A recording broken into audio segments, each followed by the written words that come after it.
Hello student, मैं उपासना आपका अपने यूट्यूब चैनल ज्ञान ज्योति कैरियर में आपका स्वागत करती हूँ। आई होप आप सभी ठीक होंगे और अच्छे से अपनी पढ़ाई कर रहे होंगे। कल हमने पढ़ा था, कल का थोड़ा सा रिवीजन कर लेते हैं, नहीं तो क्या होता है ना, आप सभी जानते हैं, आगे आगे आप पीछे पीछे साफ। अगर ऐसे ही किसी को करना हो तो बताइएगा, पर ऐसा हमें करना नहीं चाहिए। हमें अपने रिवीजन लगातार करते रहना चाहिए। जैसे कि आज हम थोड़ा सा पढ़ रहे हैं तो हमें पिछला भी 5 मिनट के लिए देख लेना चाहिए। ठीक है, तो आज हम वही करेंगे। पहले थोड़ा सा अपना पिछला रिवीजन करेंगे। कल हमने क्या पढ़ा था? भाषा के बारे में हमने क्या पढ़ा था? अपने मन के भावनाओं और विचारों को व्यक्त करने के लिए हम जिस लिपि का इस्तेमाल करते हैं उसे हम भाषा कहते हैं। ठीक है, और भाषा कई प्रकार की होती है, पर जो हम लोग बोलते हैं हिंदी और इंग्लिश, नेचुरली ज़्यादातर सब लोग हिंदी और इंग्लिश ही बोलते हैं। ठीक है, पर इसको लिखने का तरीका और इसको बोलने का तरीका तो हमें सीखना पड़ेगा। पहले हमने भाषा को पढ़ा, उसके बारे में पढ़ा और इससे हमने वाक्य बनाना सीखा। क्या? वाक्य में हमने क्या सीखा था? अगर हमें किसी को अपनी बात समझानी है तो हम क्या कहेंगे? जैसे हमें किसी को समझाना है, राम स्कूल जाता है। ठीक है,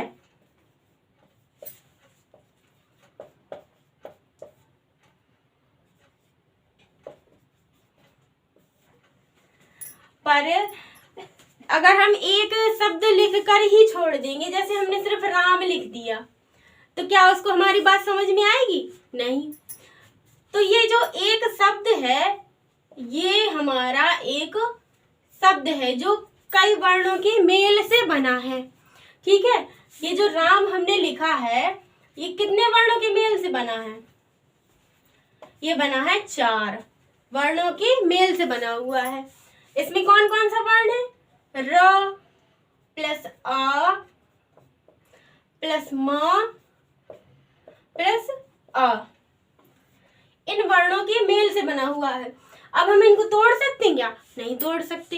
क्यों? क्योंकि ये भाषा की सबसे छोटी सार्थक इकाई है। ठीक है स्टूडेंट, अब हम चाहे जितना चाह ले, इसको हम तोड़ नहीं सकते। तो ये क्या हुआ? वर्ण हमारा। ठीक है, अब हम वर्ण तक तो जान गए, पर इन वर्णों को किसी भी भाषा में उसके वर्णों को व्यवस्थित करने का तरीका भी होता होगा। ठीक है, तो हम हिंदी भाषा में वर्णों को व्यवस्थित करने के लिए वर्णमाला का इस्तेमाल करते हैं। किसका? वर्णमाला।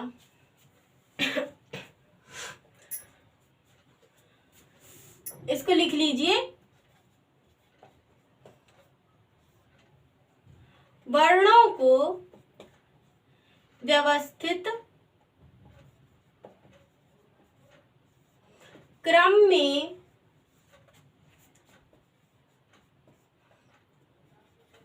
रखने या लगाने को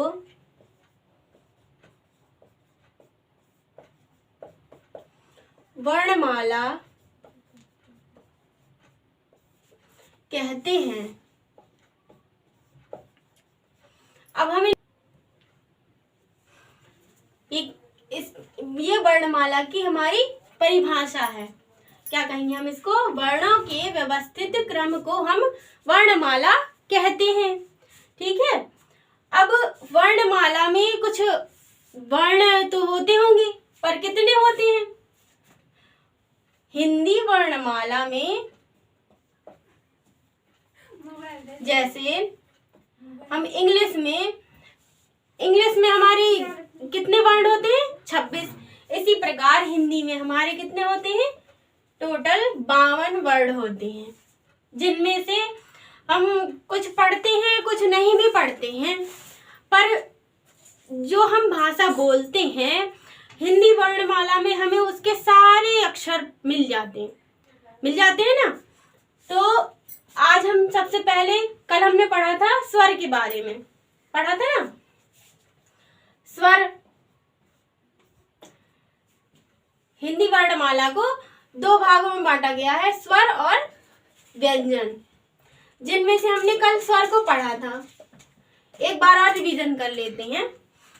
स्वर बिना किसी की सहायता के या बिना किसी की मदद के या बिना और किसी वर्ण की सहायता के जो शब्द, जो वर्ण बोले जाते हैं उन्हें हम स्वर कहते हैं। ठीक है, तो स्वर कौन कौन से होते हैं कल हमने समझा था। ठीक है, स्वर होते हैं अ, आ, ई, उ, री, ए, आए, ओ, औ। अब आप बोलेंगे कि अंग और आहा कहाँ गया? तो जो अंग और आहा होते हैं हम इनको वर्ण स्वर में शामिल नहीं करते। ठीक है, ये होते हैं हमारे अनुस्वर। क्या होते हैं? अनुस्वर। ये होते तो स्वर हैं पर हम इन्हें स्वर जो होते हैं उनमें नहीं शामिल करते। और कल हमने समझा था क्या? कल हमने समझा था ह्रस्व स्वर, दीर्घ स्वर और प्लुत स्वर के बारे में पढ़ा था। कौन कौन? ह्रस्व, दीर्घ और प्लुत। इनमें हमने समझा था जो ह्रस्व स्वर होते हैं ये एक मात्रा में हम बोल जाते हैं, जैसे कि अ। इसको बोलने के लिए हमें एक क्षण का टाइम लगा और हमें एक मात्रा का इस्तेमाल या हमने एक मात्रा का यूज किया इसमें। ई, इसमें भी एक मात्रा का यूज हुआ और उ, इसमें भी। पर जो दीर्घ स्वर होते हैं इनको बोलने के लिए हमें ह्रस्व स्वर से दुगना समय लगता है, इसलिए ये दीर्घ होते हैं और ये दो वर्णों की मेल से बनते हैं। जैसे अ, बड़ा आ जिसको हम कहते हैं बड़ा आ, बड़ी ई या ई, उ, ए, आए, ओ और औ। ठीक है, इतना समझ में आया? अब हम प्लुत स्वर के बारे में पढ़ा था कल हमने। प्लुत स्वर जो होते हैं जिनको बोलने में, जैसे कि हमें कोई नाटक का मंचन कर रहा है उसमें हमें पुकारने के लिए, जैसे हम बोलते हैं सुनो, ये लंबा खिंच जाता है ना, तो इसमें हमें प्लुत स्वरों को बोलने के लिए 3 गुना समय लगता है इसको बोलने के लिए। इसके उदाहरण कैसे हो गए? जैसे कल हमने बताया था ना, सुनो,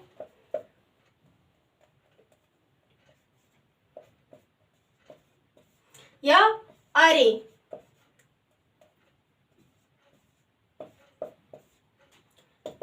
और भी इसके उदाहरण हो सकते हैं। ठीक है, ये स्वर के बारे में समझ में आ गया हमें। पर हमें अब ये जानना है कि स्वर आते कहाँ से हैं, यानी कि हम बोलते तो हैं पर ये हमारे कंठ से या हमारे गले से कहाँ से, किस माध्यम से या कहाँ से होकर आते हैं। अब हम इसके बारे में पढ़ेंगे।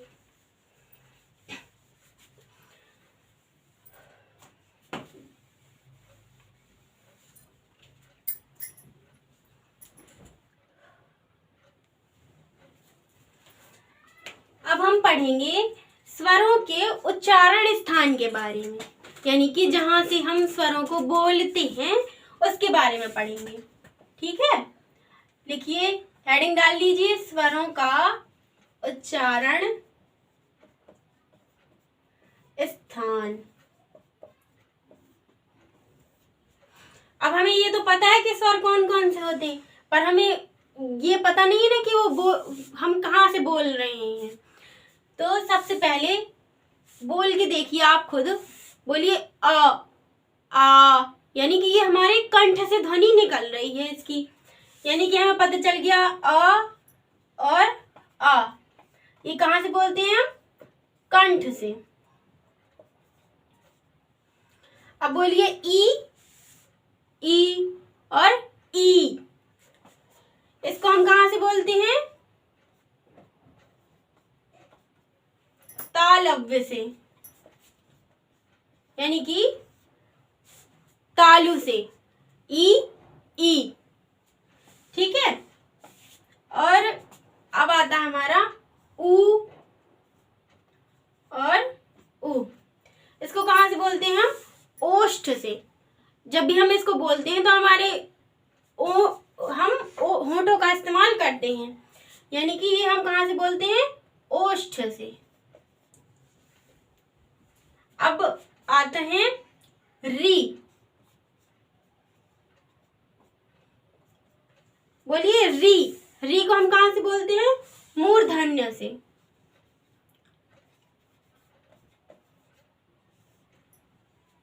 इतना हो गया, इसको नोट कर लीजिए।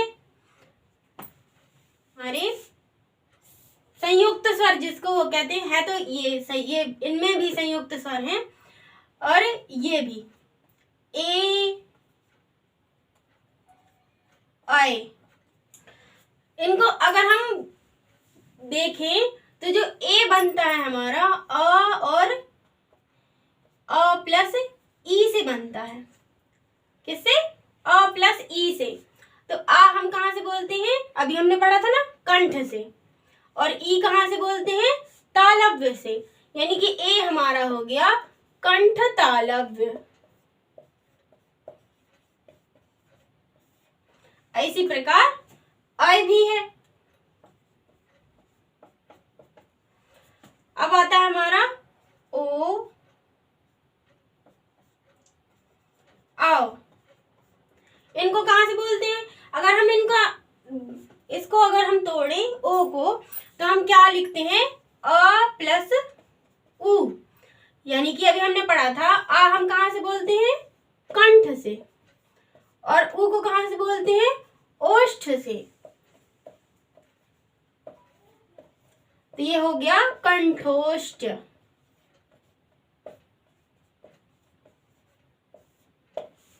ठीक है।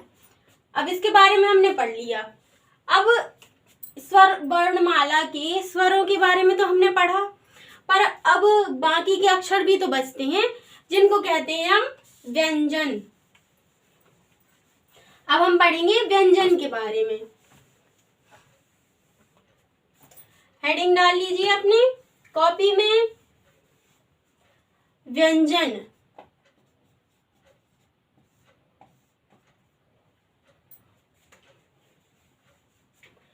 लिखिए वे वर्ण जिनको बोलने के लिए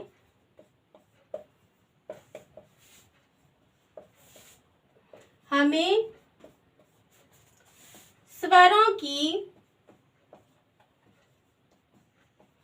सहायता लेनी होती है,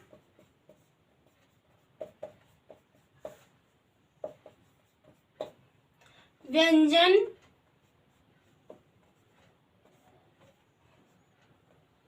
कहलाते हैं। ठीक है।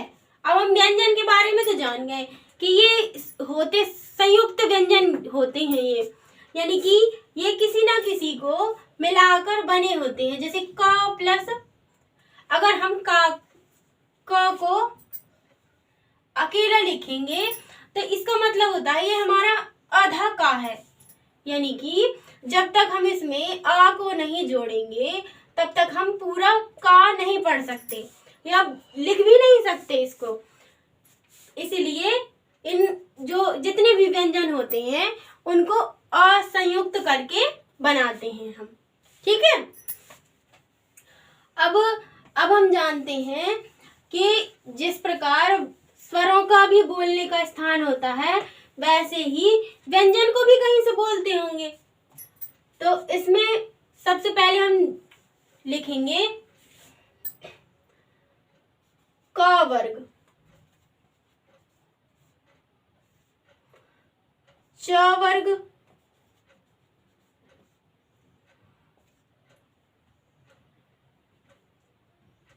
ट वर्ग, त और प वर्ग।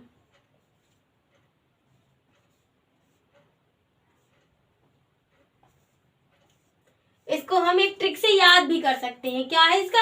इसके पहले अक्षर को ले लें हम तो क्या बनता है? कचट तप, यानी कि कचट तप। इससे हम इसका क्रम याद कर सकते हैं। तो अगर आज हम इनके बारे में पढ़ेंगे, इतने व्यंजन आज हम पढ़ेंगे, ठीक है।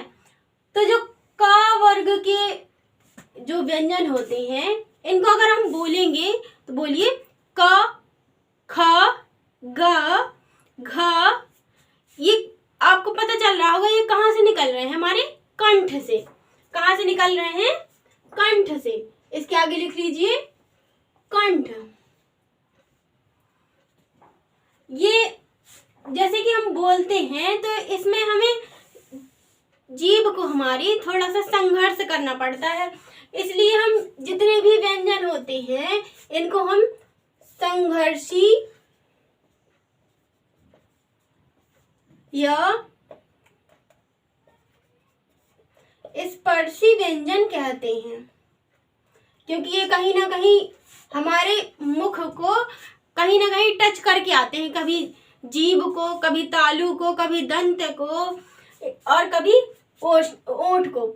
इसलिए हम इनको स्पर्शी व्यंजन कहते हैं।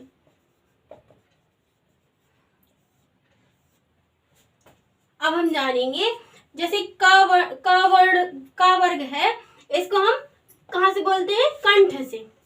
च वर्ग है, इसको हम कहाँ से? तालु से। और ट वर्ग को हम कहाँ से बोलते हैं? मूर्धन्य।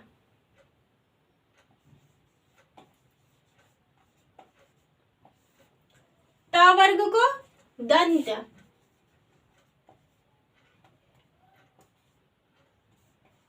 दंत यानी कि हम त वर्ग को बोलते हैं दांतों से। जब हमें ता वर्ग को हम बोलते हैं तो हमारी जीभ है जो वो दांतों में आकर लगती है, इसलिए हम इसको कहते हैं दंत। और अब हम आते हैं पा वर्ग पर।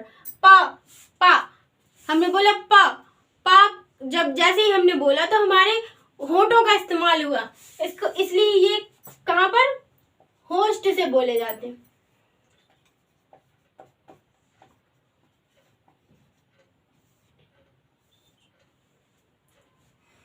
तो जैसे कि हमने जाना कि हमारे जितने भी व्यंजन हैं, अभी ये पूरे तो नहीं है, पर अभी जैसे कि क वर्ग, च वर्ग, ट वर्ग, ता वर्ग और पा वर्ग के हमने जो पढ़े, इनको हम कहाँ से बोलते हैं, यानी कि इनका उच्चारण कहाँ से होता है। अब हमने इसके बारे में जान लिया। और ये ट और ड और ढ जब मिलते हैं, इनको क्या कहते हैं?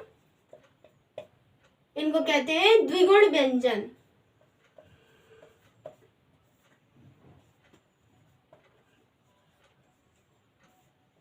इसके बारे में हम आगे पढ़ेंगे, पर अभी इतना जान लीजिए, इनको कहते हैं द्विगुण व्यंजन। और ये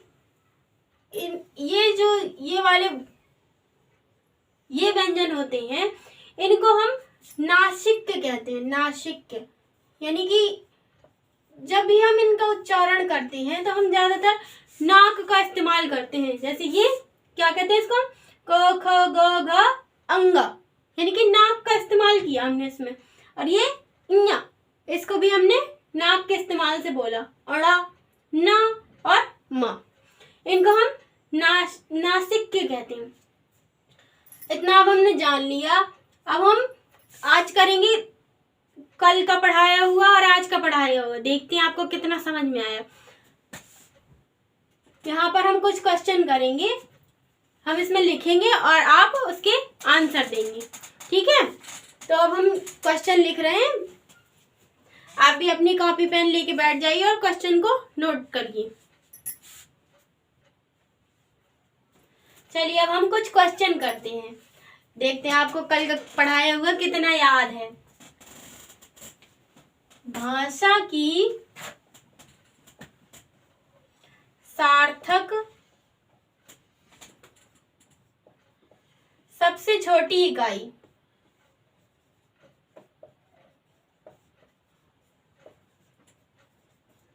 सबसे छोटी इकाई क्या है? बताइए क्या है? वर्ण। ठीक है। और अगर हमसे पूछे कि भाषा की सार्थक इकाई क्या है, ये तो सबसे छोटी हो गई ना, वर्ण। और हमसे पूछे अगर भाषा की सबसे भाषा जो हमें समझ में आती है उसकी इकाई क्या है, यानी कि ये पहला क्वेश्चन हो गया, अपनी कॉपी में लिख लीजिएगा। भाषा की सार्थक इकाई क्या है?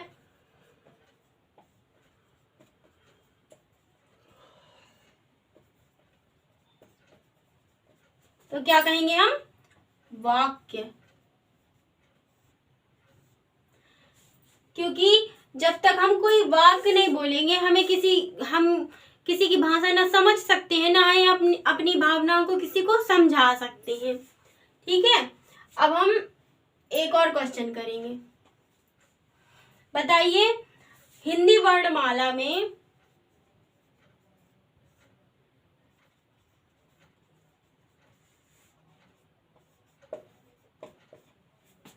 वर्णों की संख्या कितनी है?